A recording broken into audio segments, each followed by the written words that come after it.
뉴스공장과 함께 온 전통의 코너, 전통의 강자, 내부자들. 새로 생긴 내부자 너희 코너가 빠르게 치고 올라오고 있고, 한두 주 이내에 대체될 수도 있습니다. 요일이. 그러나 현재까지는 뉴스공장 최고의 코너, 바른정당의 김성태 의원님 나오셨습니다. 예, 안녕하세요. 김성태입니다. 더불어민주당의 안민석 의원님 나오셨습니다. 네, 끝나지 않은 전쟁의 저자이며 단설 유치원과 병설 유치원의 차이를 분명히 분간하는 안민석 의원입니다. 우리 안민석 의원께서는 이제 좀 여러모로 방송에 참 적절한 용어 선택과 또 내용에 대해서 상당히 심각한 수준까지 왔죠.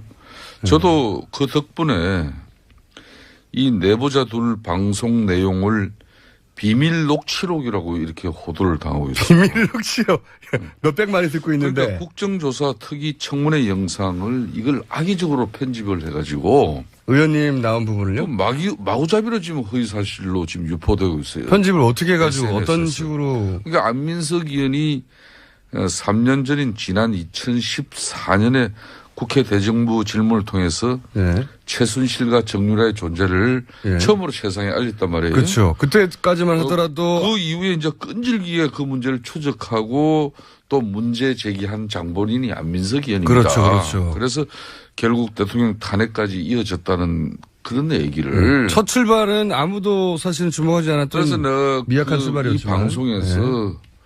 사실상 박근혜 대통령 탄핵을 가지고 대한민국 국민이 누가 마음 좋아하는 사람이 있겠습니까?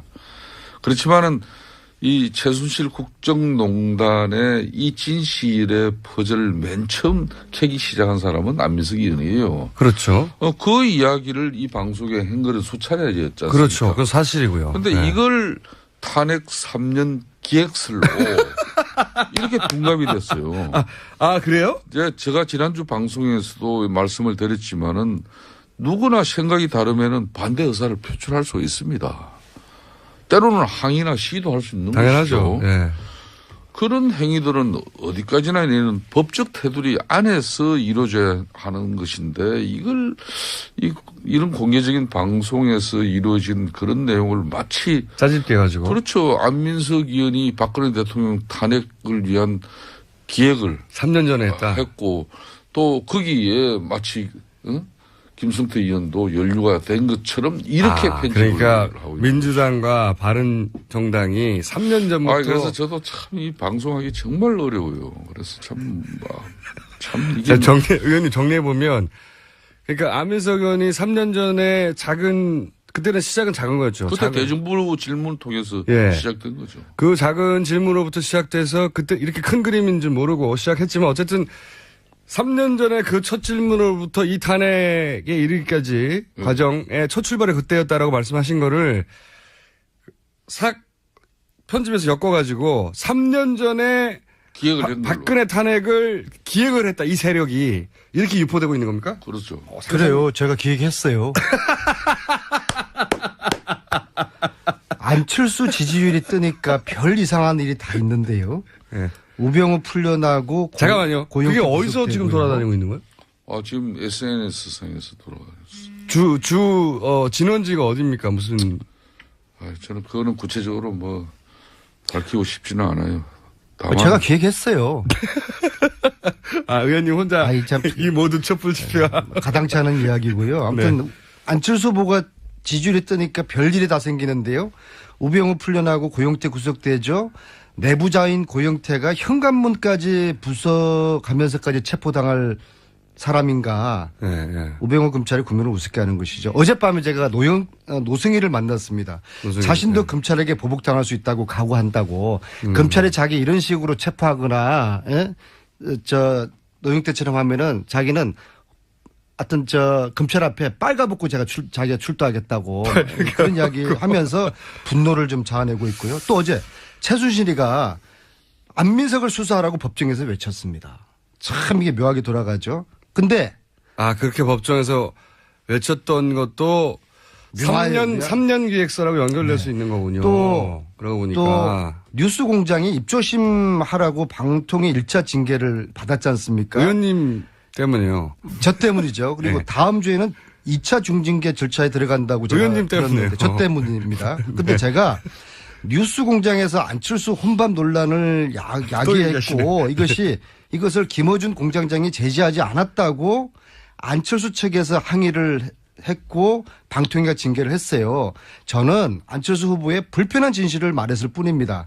안철수 후보와 제가 같은 상임위에서 지난 1년 동안 활동을 했어요. 그런데 저희 당 의원들과 1년 동안에 밥 한 끼 차 한 잔 하지 않았어요. 혼밥의 문제가 아니라 소통의 문제를 제가 지적한 거죠. 저는 지도자는 능력보다는 성격이 중요하다고 봅니다. 국민들이 박근혜에게 쏘갔는데 안철수 후보의 불편한 지지를 말했다고 방송에 재갈을 물리는 것이 박근혜와 뭐가 틀립니까? 이런 비열한 행위 중단하고 이거는 안철수 후보가 저와 김어준과 뉴스공장에게 직접 사과하지 않으면은 안철수 후보의 또 다른 진실을 시리즈로 국민들에게 제가 말씀드리겠습니다. 박 근데 오늘은 PD가 얼굴이 사색이 돼 있습니다. 오늘은 제가 일단 안민석 저 정 PD가 올해의 최우수 PD까지 상을 받은 분인데 저 PD가 잘리게 생겼어요. 그래서 오늘은 일단 제가 이 분노를 담아서 항의하는 의미에서 오늘은 일단 저 스스로의 자기 금열로 뉴스공장 탄압과 언론 탄압에 저항할 것입니다. 어떻게 해요? 자기 금열에 들어가겠습니다. 할 말 다 하셨으면서 무슨 자기 할 말 다 한 검열하십니까? 거고 지금부터 방송 시간은 안민석 의원은 무언으로 침묵으로 침묵하겠다. 일관 하시는 거죠? 그러면? 침묵이 아니라 자기 금열로 그럼- 저의 저항을 근데 표현하겠습니다. 어떻게?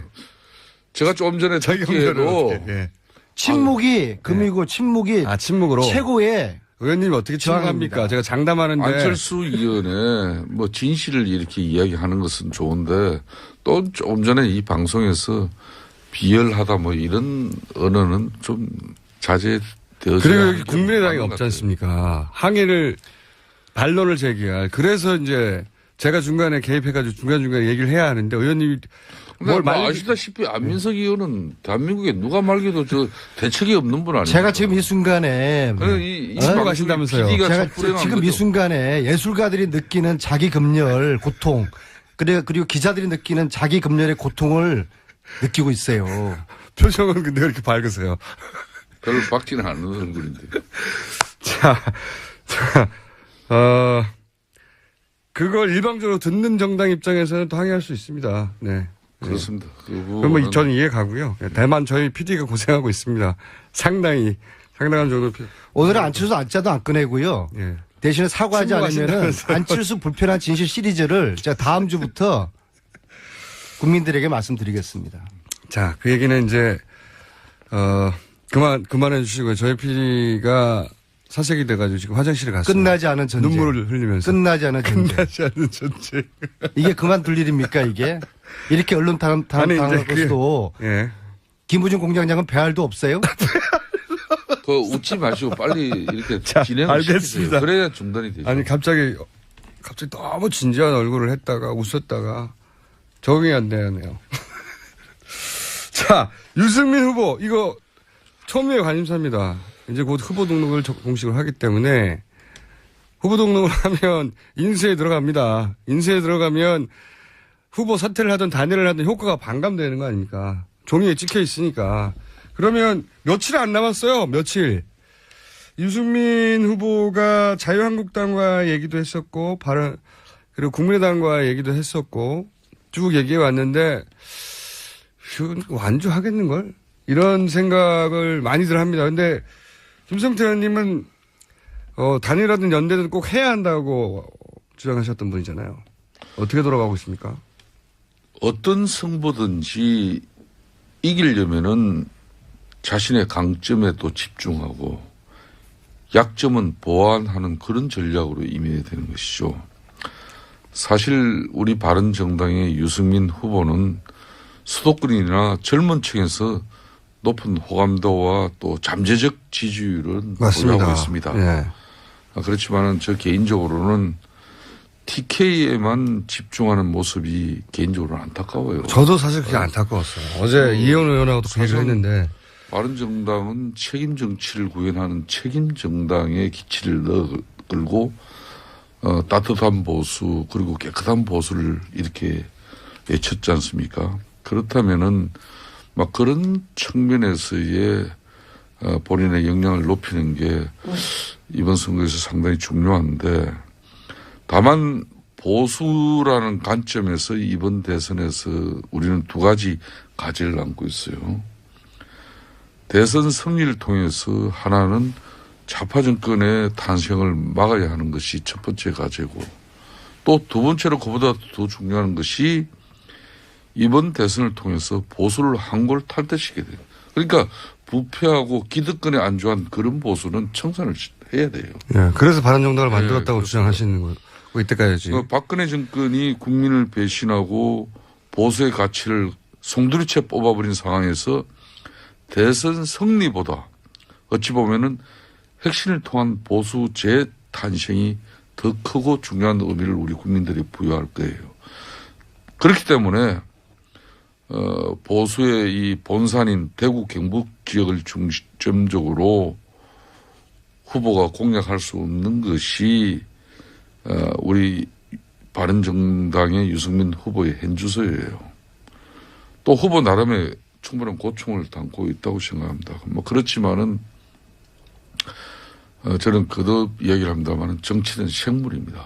생물. 며칠 안 남았지만 가능하다 보십니까? 뭐 어떤 인위적인 어떤 뭐 그런 정치적 행위를 통해서 뭐 보수의 완주 의사를 꺾어버리는 것은 결코 맞지 않다고 보죠. 그렇지만은 국민의 바람이 이렇게 여러 행태로 표출되는 그런 현상이 있다면 그런 거는 충분하게 고려를 해야 되겠죠.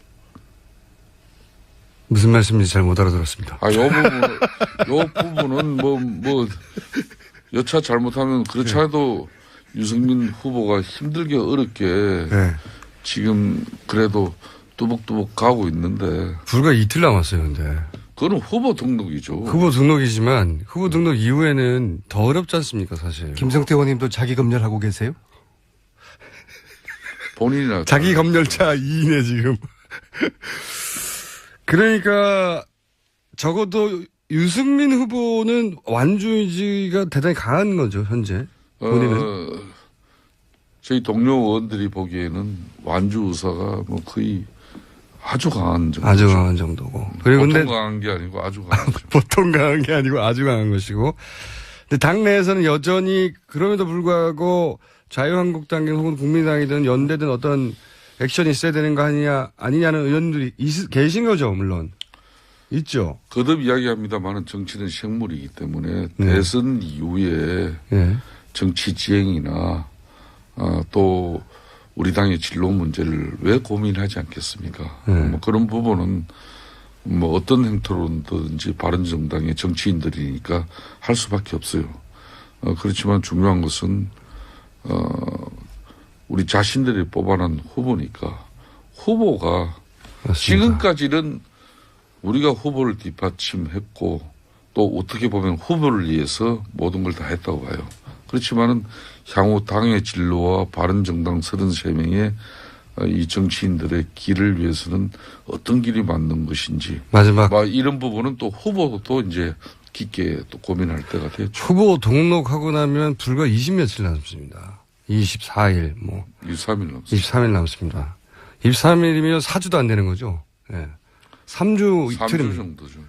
사실상 통상의 선거라면 선거 막판이어서 변수가 거의 없는 지경에 도달하는 건데, 당내의 의견은, 그러니까 유승민 후보는 완주 의지가 아주 강하고, 당내의 의견은 어떤 식으로 갈려 있습니까? 완주하자, 자유한국당이다, 국민의당이다, 세 개로 나누면 몇 대 몇 대 몇 정도 됩니까? 그걸 그렇게 정확하게 몇 대 몇으로 또 구분해서 답변을 이끌어내려고 하는 궁금하니까요. 김어준 공장장이 저희가 또 저는 아니 말 그어서 제가 정확하게 구분해주면 바른정당은 바로 분란이 일어나요. 그럼 분위기는 어떻습니까? 대세는 가장 큰 대세는 대선은 우리 유승민 후보가 완주하니까 열심히 잘 뛰어서 예, 빨리 좀 우리 정당 지지율과 후보 지지율이 좋아지길 바라는 마음이 간절할 뿐이죠. 그 대구에 TK 지역에 너무 갇혀 있는 거 아니냐는 지적들은 당내에서 그건 제가 아까 했지 않습니까? 그렇죠. 그건 좀 벗어나야 돼요. 안타까워요. 사실. 대한민국이 어디 TK밖에 없습니까? 근데 TK에서 배신자라고 지적받는 게 후보 당사자에게는 좀 아픈가 봅니다. 거기에 처음부터 유승민 후보는 사실상 본인의 또 정치가 이분이 비례대표 하고 난 거기에 다음에 고향이죠. 물론 정치적 고향이고. 대구 정치 예. 고향이에요. 그러니까 그 TK 정서를 가지고 늘 정치를 했다고 해도 과언이 아니죠. 그래서 거기서 인정받지 못하는 것을 견디기 힘들어하는 거군요. 그 상당히 힘들어하고 본인 마음 아파하고 예.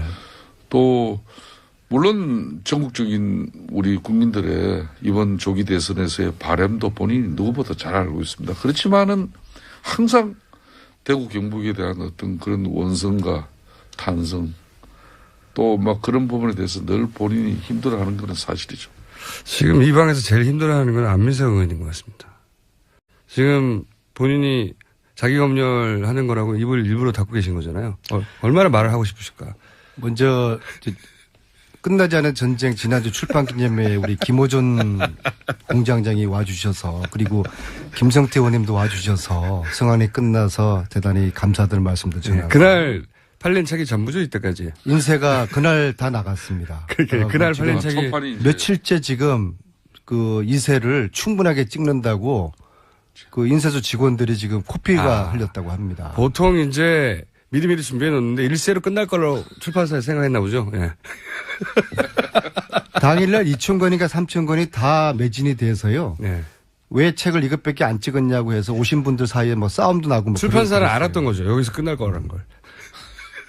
지금 교보나 영풍에 그만이- 책이 지금 없어요. 없어서 그건 다 팔렸으니까. 그 책을 그렇죠. 구하러 온 2,000권 찍어서 분들이 2,000권 달아. 예. 막 항의하고 지금 아주 곤혹을 치르고 있다고. 그럴 리가 출판사에서. 있겠습니까? 자, 그런 분들 계시면 저 방으로 보내주십시오. 그래서 아니 끝나지 않은 책을 많이 사셨군요. 끝나지 않은 전쟁 책 홍보로 혹시 오인받을 수 있으니까 끝나지 않은 전쟁에 대한 이야기를 이 정도로 하고요. 지금 왜 안 썼어요? 이제 그만하세요. 예.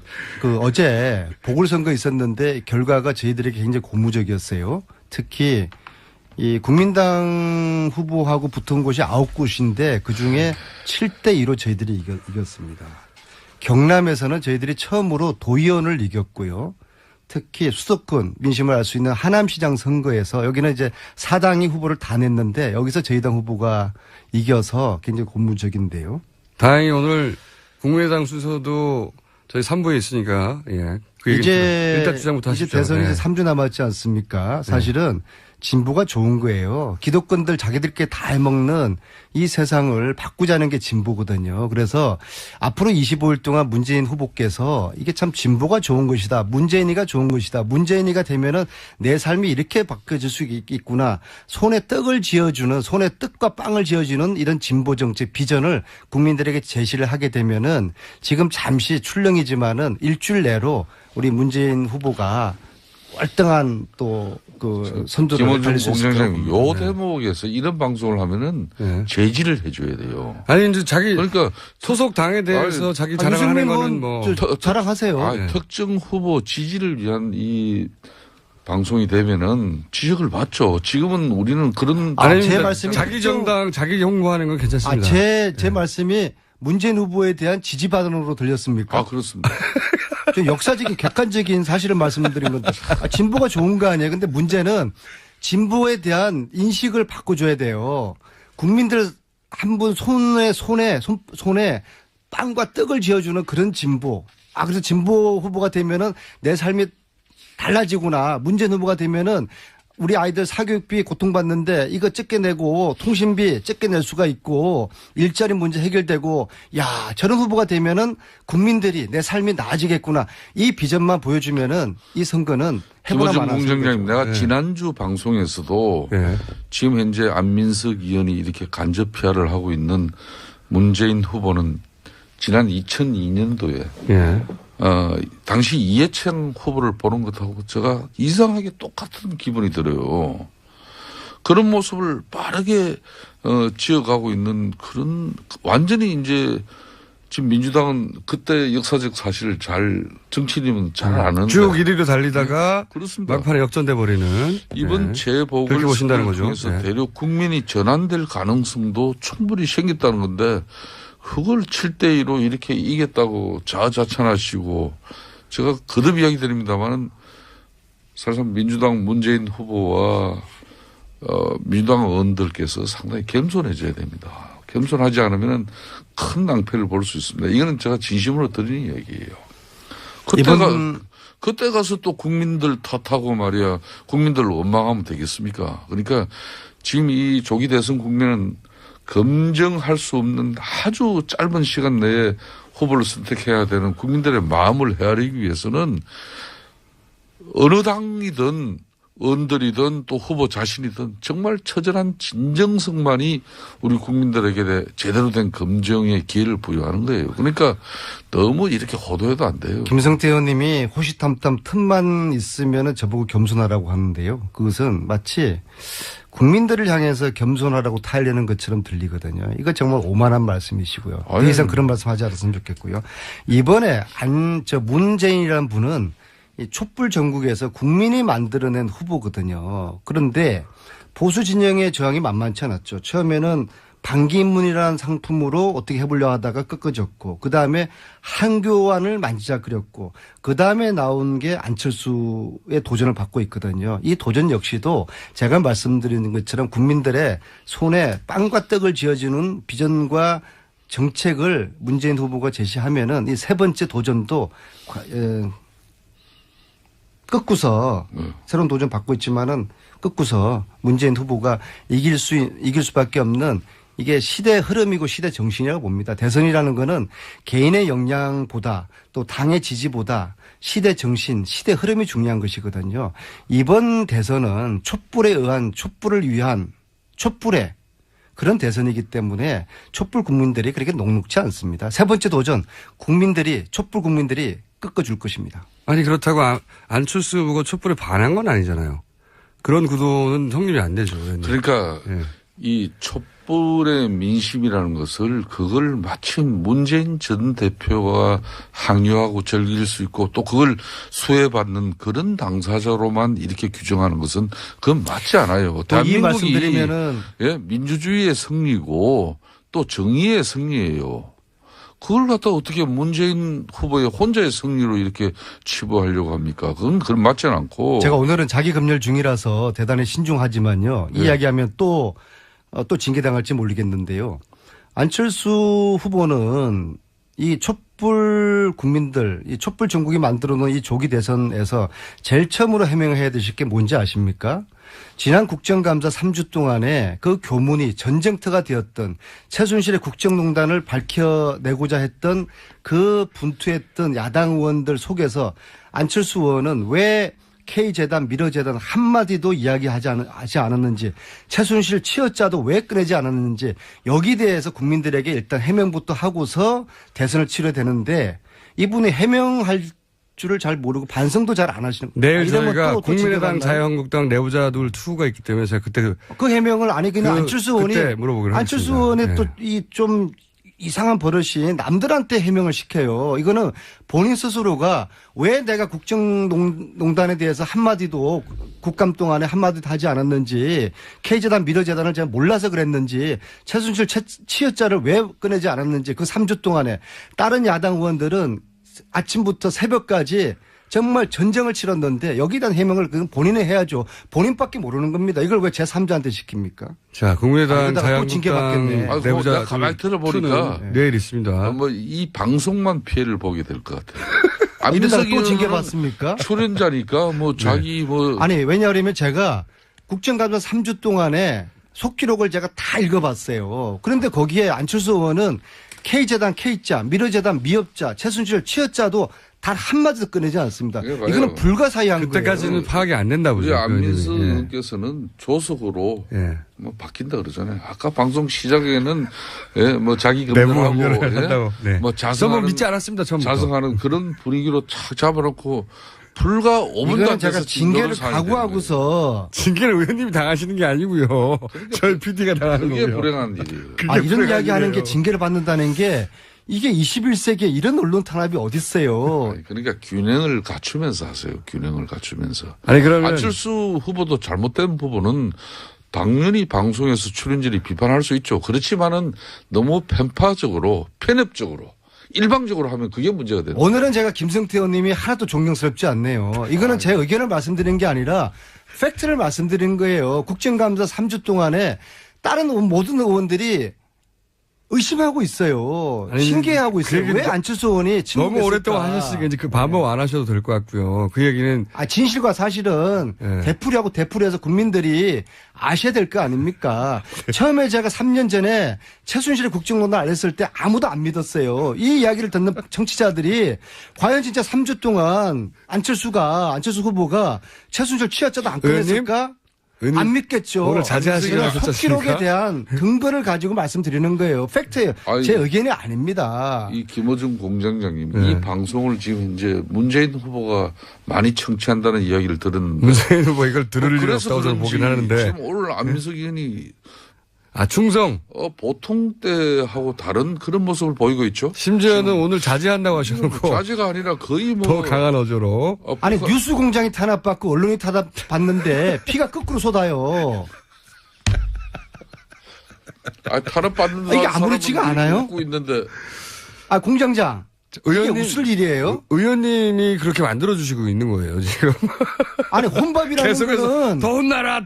지난 이렇게. 1년 동안 우리 야당 저희 의원들하고 PD의 더불어민주당 의원들하고 뺨을 왼쪽을 상의해서 때렸다 오른쪽을 밥 한 번 때렸다. 안 먹었는데 이게 사실을 이야기했다고 제가 징계를 받고 뉴스 공장이 중징계를 지금 맞게 생겼는데 이게 피가 거꾸로 솟지 않습니까? 중징계 결정된 건 아니고. 제가 보기에는 이 코너. 자기 딸은 중학교 1학년 때 조교유학 보내고서 교육 대통령 되겠다 하는 게 말이 되는 겁니까 이게? 아유, 참. 예? 안민석 의원님, 그렇게 감정적으로 이야기하면 안 돼요. 네. 분노가 치밀어 오라요. 그렇게 하면은. 단설과 병설의 이 차이도 모르는 후보가 대통령이 되겠다고 하는 이 사실. 단선과 병설은 웬만한 후보들 다 모를 겁니다, 그 차이를. 유치원에. 동네 애엄마들이 다 아는 걸 갖다가 대통령 후보가 모른다는 게 말이 됩니까? 자, 자제하고. 뭘 자제해요? 지금 자제하고 한다고 방송 하셨는데. 다 하고 가만히 그러니까 그냥 하신다고. 방치하시고 우리 김어준 공장님께서 제가 지금 다시 되지 않았습니다. 3주 정도죠. 사실상 통상의 선거라면 선거 막판이어서 변수가 거의 없는 지경에 도달하는 건데, 당내의 의견은, 그러니까 유승민 후보는 완주의지가 아주 강하고, 당내의 의견은 어떤 식으로 갈려 있습니까? 완주하자, 자유한국당이다, 국민의당이다, 세 개로 나누면 몇 대 몇 정도 됩니까? 그걸 그렇게 정확하게 몇 대 몇으로 또 구분해서 답변을 이끌어내려고 하는 궁금하니까요. 김어준 공장장이 저희가 또 저는 아니, 말 그어서 제가 정확하게 구분해주면 바른정당은 바로 분란이 일어나요. 그럼 분위기는 어떻습니까? 대세는. 가장 큰 대세는. 대선은 우리 유승민 후보가 완주하니까. 열심히 잘 뛰어서 예. 빨리 좀 우리 정당 지지율과 후보 지지율이 좋아지길 바라는 마음이 간절할 뿐이죠. 그 대구에 TK 지역에 너무 갇혀 있는 거 아니냐는 지적들은 당내에서. 그건 제가 아까 했지 않습니까? 그렇죠. 그건 좀 벗어나야 돼요. 안타까워요. 사실. 대한민국이 어디 TK밖에 없습니까? 네. 근데 TK에서 배신자라고 지적받는 게 후보 당사자에게는 좀 아픈가 봅니다. 거기에. 처음부터 유승민 후보는 사실상 본인의 또 정치가 이분이 비례대표 하고 난 거기가 다음에 고향이죠. 물론 정치적 고향이고. 대구 정치 고향이에요.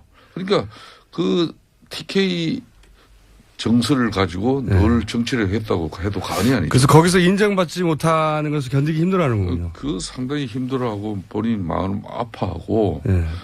또 물론 전국적인 우리 국민들의 이번 조기 대선에서의 바람도 본인이 누구보다 잘 알고 있습니다. 그렇지만은 항상 대구 경북에 대한 어떤 그런 원성과 탄성 또 그런 부분에 대해서 늘 본인이 힘들어하는 것은 사실이죠. 지금 이 방에서 제일 힘들어하는 건 안민석 의원인 것 같습니다. 지금 본인이 자기 검열하는 거라고 입을 일부러 닫고 계신 거잖아요. 얼마나 말을 하고 싶으실까? 먼저 끝나지 않은 전쟁 지난주 출판 기념회에 우리 김어준 공장장이 와주셔서 그리고 김성태 의원님도 와주셔서 성안이 끝나서 대단히 감사들 말씀도 전하고 그날 팔린 책이 전부죠 이때까지. 인쇄가 그날 다 나갔습니다. 그날 팔린 책이 첫판이 이제 며칠째 지금 그 인쇄를 충분하게 찍는다고 그 인쇄소 직원들이 지금 코피가 흘렸다고 합니다. 보통 이제 미리미리 준비해 놓는데 일세로 끝날 걸로 출판사에 생각했나 보죠. 예. 당일날 2,000건인가 3,000건이 다 매진이 돼서요. 네. 왜 책을 이것밖에 안 찍었냐고 해서 오신 분들 사이에 뭐 싸움도 나고 뭐 출판사는 그랬어요. 알았던 거죠. 여기서 끝날 거라는 걸. 지금 교보나 영풍에 그만- 책이 지금 없어요. 없어서 그건 다 팔렸으니까. 그 책을 그렇죠. 구하러 2천 권 온 찍어서 분들이 2천 권 달아. 예. 막 항의하고 예. 지금 아주 곤혹을 치르고 있다고. 그럴 리가 출판사에서. 있겠습니까? 자, 그런 분들 계시면 저 방으로 보내주십시오. 그래서 아니 끝나지 않은 책을 많이 사셨군요. 끝나지 않은 너무 전쟁 책 홍보로 혹시 오인받을 수 있으니까 끝나지 않은 전쟁에 대한 이야기를 이 정도로 하고요. 지금 왜 하셨어요? 이제 그만하세요. 예. 그 어제 보궐선거 있었는데 결과가 저희들에게 굉장히 고무적이었어요. 특히 이 국민당 후보하고 붙은 곳이 9곳인데 그중에 7대2로 저희들이 이겼습니다. 경남에서는 저희들이 처음으로 도의원을 이겼고요. 특히 수도권 민심을 알 수 있는 하남시장 선거에서 여기는 이제 사당이 후보를 다 냈는데 여기서 저희 당 후보가 이겨서 굉장히 고무적인데요.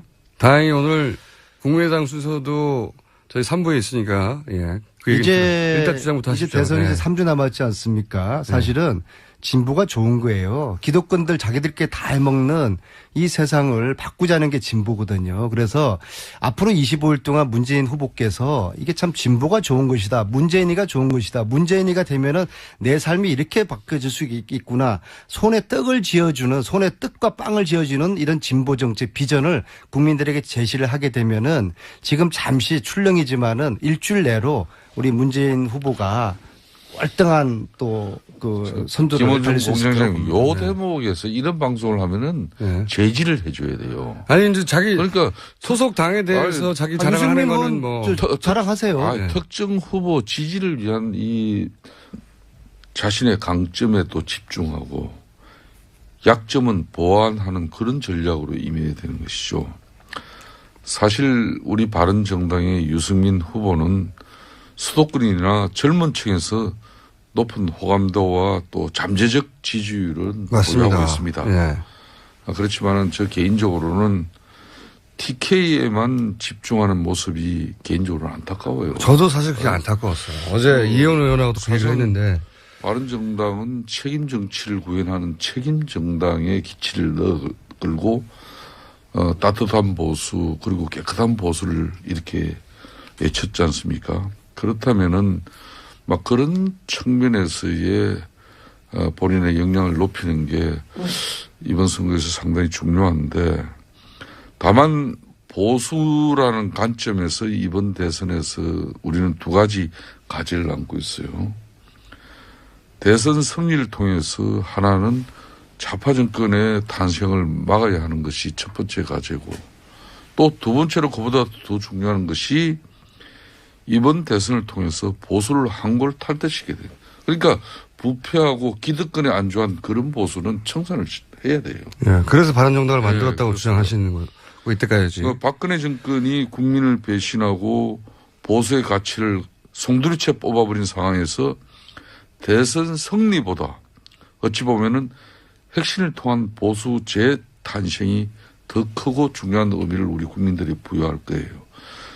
그렇기 때문에 보수의 이 본산인 대구 경북 지역을 중점적으로 후보가 공략할 수 없는 것이 우리 바른정당의 유승민 후보의 현주소예요. 또 후보 나름의 충분한 고충을 담고 있다고 생각합니다. 뭐 그렇지만은 저는 거듭 이야기를 합니다만 정치는 생물입니다. 생물. 며칠 안 남았지만 가능하다 보십니까? 뭐 어떤 인위적인 어떤 뭐 그런 정치적 행위를 통해서 뭐 보수의 완주 의사를 꺾어버리는 것은 결코 맞지 않다고 보죠. 그렇지만 국민의 바람이 이렇게 여러 행태로 표출되는 그런 현상이 있다면 그런 거는 충분하게 고려를 해야 되겠죠. 무슨 말씀인지 잘 못 알아들었습니다. 요 부분은 뭐 여차 잘못하면 그렇지 않아도 유승민 후보가 힘들게 어렵게 네. 지금 그래도 뚜벅뚜벅 가고 있는데 불과 이틀 남았어요, 근데. 그거는 후보 등록이죠. 후보 등록이지만 후보 등록 이후에는 더 어렵지 않습니까, 사실. 김성태 의원님도 자기 검열하고 계세요? 본인이나 자기 검열차 2인에 지금. 그러니까 적어도 유승민 후보는 완주 의지가 대단히 강한 거죠, 현재. 본인은.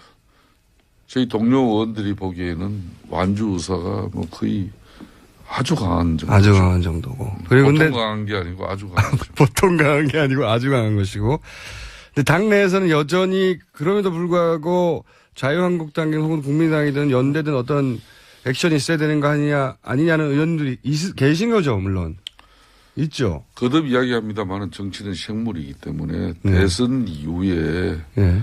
정치 지행이나 또 우리 당의 진로 문제를 왜 고민하지 않겠습니까? 뭐 그런 부분은 뭐 어떤 행태로든지 바른정당의 정치인들이니까 할 수밖에 없어요.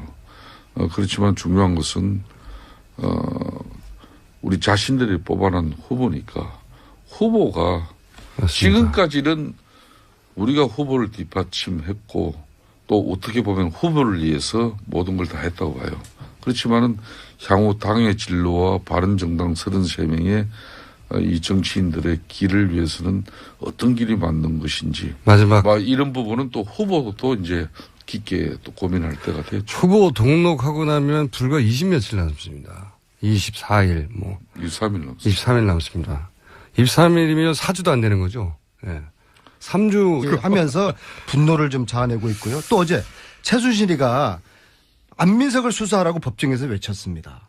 참 이게 묘하게 돌아가죠. 근데 그렇게 법정에서 외쳤던 것도 3년 기획서라고 연결될 수 있는 거군요. 그러고 보니까. 또 뉴스공장이 입조심하라고 방통위 1차 징계를 받았지 않습니까? 의원님 때문에요. 저 때문이죠. 그리고 네. 다음 주에는 2차 중징계 절차에 들어간다고 제가 의원님 때문에요. 들었는데 저 때문입니다. 근데 네. 제가 뉴스공장에서 안철수 혼밥 논란을 야기했고 이것을 김어준 공장장이 제지하지 않았다고 안철수 측에서 항의를 했고 방통위가 징계를 했어요. 저는 안철수 후보의 불편한 진실을 말했을 뿐입니다. 안철수 후보와 제가 같은 상임위에서 지난 1년 동안 활동을 했어요. 그런데 저희 당 의원들과 1년 동안에 밥 한 끼 차 한 잔 하지 않았어요. 혼밥의 문제가 아니라 소통의 문제를 제가 지적한 거죠. 저는 지도자는 능력보다는 성격이 중요하다고 봅니다. 국민들이 박근혜에게 쏘갔는데 안철수 후보의 불편한 지지를 말했다고 방송에 재갈을 물리는 것이 박근혜와 뭐가 틀립니까? 이런 비열한 행위 중단하고 이거는 안철수 후보가 저와 김어준과 뉴스공장에게 직접 사과하지 않으면은 안철수 후보의 또 다른 진실을 시리즈로 국민들에게 제가 말씀드리겠습니다. 그런데 오늘은 제가 사색이 돼 있습니다. 오늘은 제가 일단 저 정 PD가 올해의 최우수 PD까지 상을 받은 분인데 저 PD가 잘리게 생겼어요. 그래서 오늘은 일단 제가 이 분노를 담아서 항의하는 의미에서 오늘은 일단 저 스스로의 자기 검열로 뉴스공장 탄압과 언론 탄압에 저항할 것입니다. 어떻게 해요? 자기 검열에 들어가겠습니다. 할 말 다 하셨으면서 무슨 자기 할 말 다 한 검열하십니까? 거고 지금부터 방송 시간은 안민석 의원은 무언으로 침묵으로 침묵하겠다. 일관 하시는 거죠? 그러면? 침묵이 아니라 자기 검열로 그럼- 저의 저항을 표현하겠습니다. 제가 좀 전에 자기 검열을 듣기에도 어떻게? 예.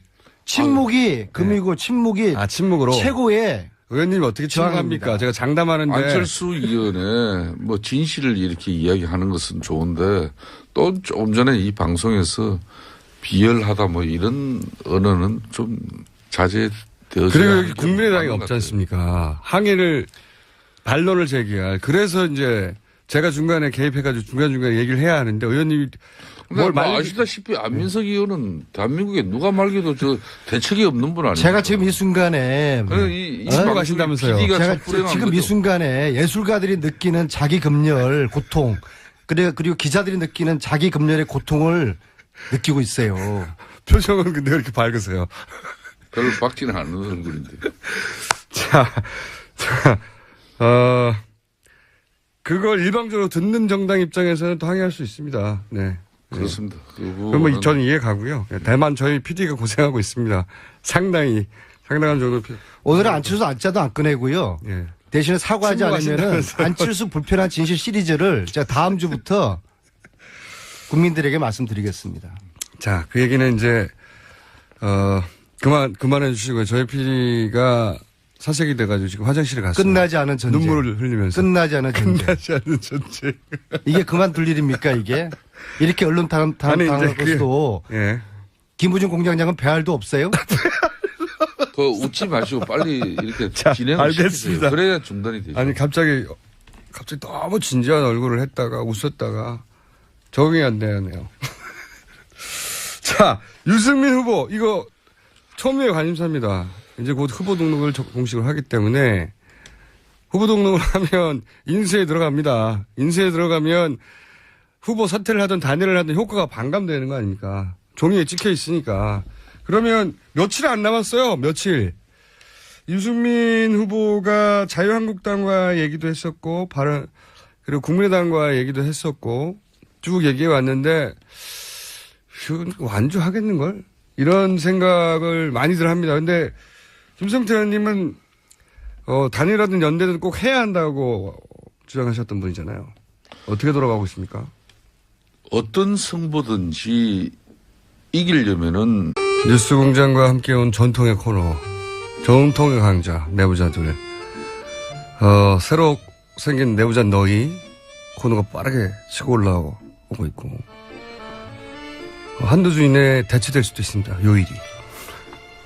그러나 현재까지는 뉴스공장 최고의 코너, 바른정당의 김성태 의원님 나오셨습니다. 예, 안녕하세요. 김성태입니다. 더불어민주당의 안민석 의원님 나오셨습니다. 네, 끝나지 않은 전쟁의 저자이며 단설 유치원과 병설 유치원의 차이를 분명히 분간하는 안민석 의원입니다. 우리 안민석 의원께서는 이제 좀 여러모로 방송에 참 적절한 용어 선택과 또 내용에 대해서 상당히 심각한 수준까지 왔죠. 저도 그 덕분에 이 내부자 둘 방송 내용을 비밀 녹취록이라고 이렇게 호도를 당하고 있어요. 비밀 녹취요. 몇백만이 듣고 있는데. 그러니까 국정조사 특위 청문회 영상을 이걸 악의적으로 편집을 해가지고 의원님 나온 부분을요? 마구잡이로 지금 허위사실로 지금 유포되고 있어요. 편집을 어떻게 해가지고 SNS에서. 어떤 식으로. 그러니까 안민석 의원이 3년 전인 지난 2014년에 국회 대정부 질문을 통해서 예. 최순실과 정유라의 존재를 예. 처음으로 세상에 알렸단 말이에요. 그렇죠. 그때까지만 하더라도. 그 이후에 이제 끈질기게 그 문제를 추적하고 또 문제 제기한 장본인이 안민석 의원입니다. 그렇죠, 그렇죠. 그래서 결국 대통령 탄핵까지 이어졌다는 그런 얘기를. 첫 출발은 아무도 사실 주목하지 않았던. 그래서 내가 미약한 이 출발이었지만. 방송에서 사실상 박근혜 대통령 탄핵을 가지고 대한민국 국민이 누가 마음 좋아하는 사람이 있겠습니까? 그렇지만은 이 최순실 국정농단의 이 진실의 퍼즐을 맨 처음 캐기 시작한 사람은 안민석 의원이에요. 그렇죠. 그 이야기를 이 방송에 한 거는 수차례였지 않습니까? 그렇죠. 그건 사실이고요. 근데 네. 이걸 탄핵 3년 기획설로 이렇게 둔갑이 됐어요. 그래요? 제가 지난주 방송에서도 말씀을 드렸지만은 누구나 생각이 다르면은 반대 의사를 표출할 수 있습니다. 때로는 항의나 시도 할 수 있는 당연하죠. 것이죠. 예.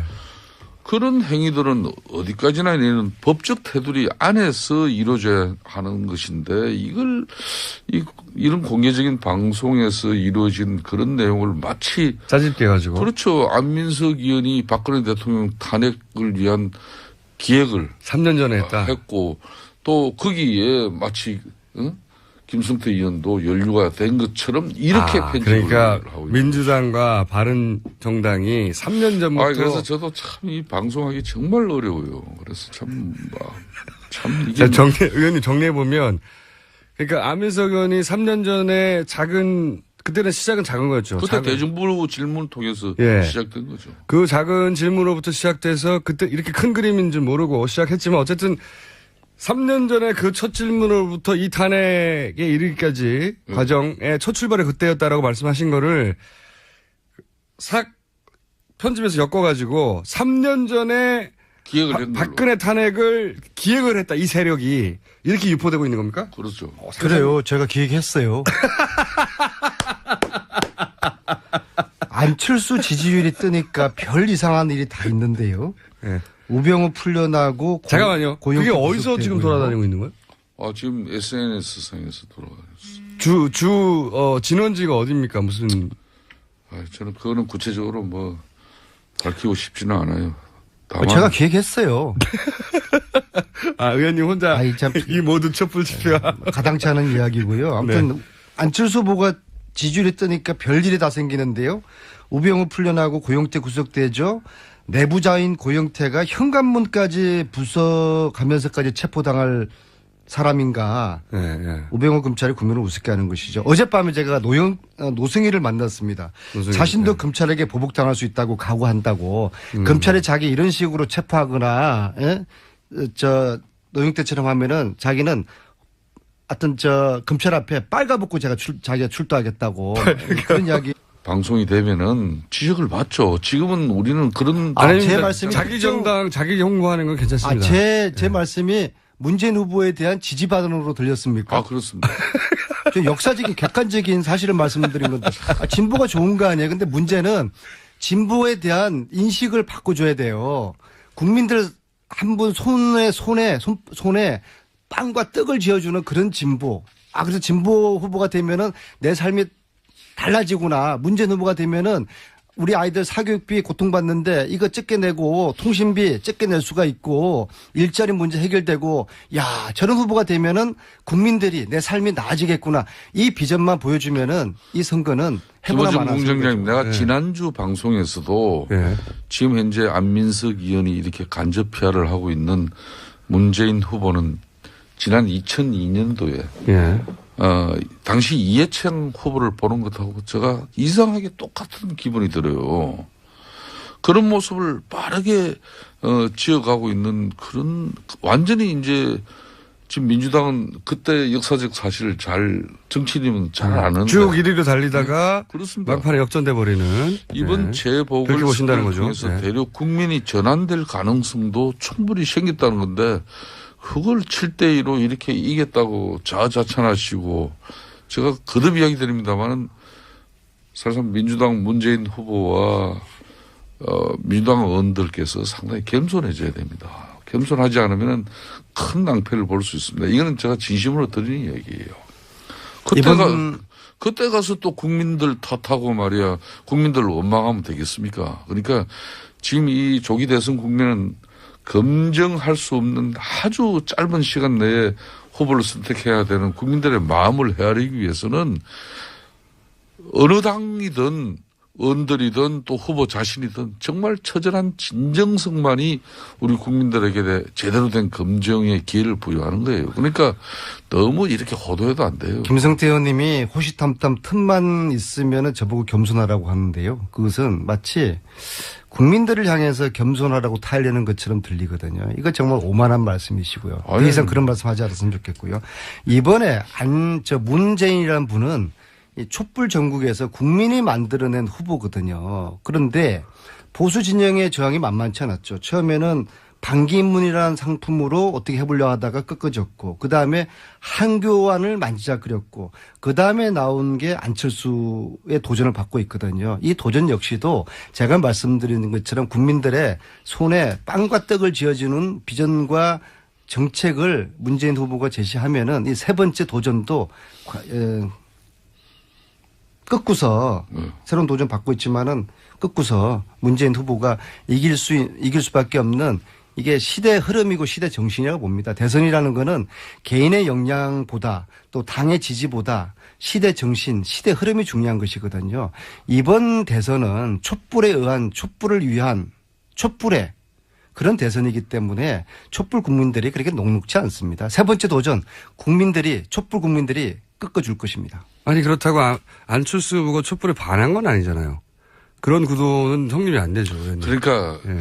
이 촛불의 민심이라는 것을 그걸 마침 문재인 전 대표가 항의하고 즐길 수 있고 또 그걸 수혜받는 그런 당사자로만 이렇게 규정하는 것은 그건 맞지 않아요. 이 말씀드리면은 민주주의의 승리고 또 정의의 승리예요.